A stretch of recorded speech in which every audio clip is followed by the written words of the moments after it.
my erections, man, I was celibate for like 3.5 years. I said, but I just couldn't get this thing up, man. I just couldn't get it up because I didn't have any testosterone. Spent most of my travels with girls. I was celibate. I was like sharing beds with girls and like really beautiful women, and I was just like laying there and like giving like chest rubs and tickles and massages, and we're just like talking about like fruit.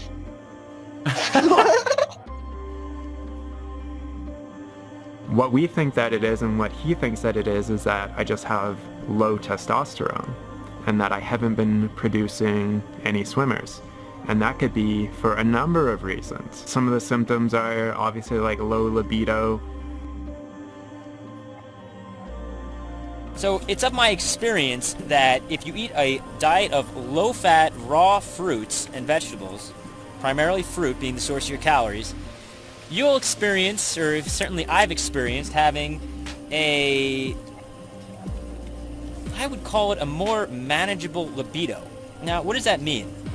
I noticed that my libido wasn't as powerful as it had been in the past.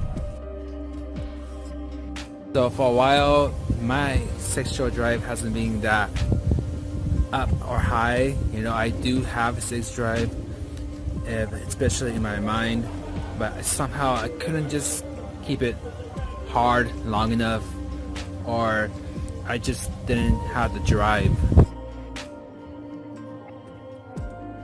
I've been eating a vegan diet for more than 13 years now, and what I find is that, one, my libido tends to disappear.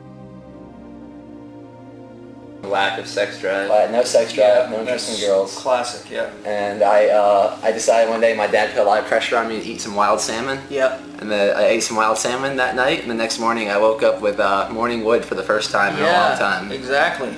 But because you'd lost your interest in girls, you had no one there to share it with. I know, it's like... And if it was a vegan girl, she wouldn't be interested either.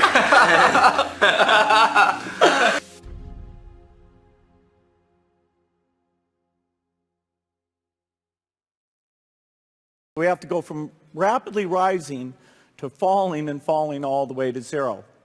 This equation has 4 factors, a little bit of multiplication. So you've got a thing on the left, CO2, that you want to get to zero. And that's going to be based on the number of people, the services each person's using on average, the energy on average for each service, and the CO2 being put out per unit of energy. So let's look at each one of these and see how we can get this down to zero. Probably one of these numbers is going to have to get pretty near to zero. That's back from high school algebra. But let's take a look. First, we've got population. The world today has 6.8 billion people. That's headed up to about 9 billion. Now, if we do a really great job on new vaccines, healthcare, reproductive health services, we could lower that by perhaps 10 or 15%.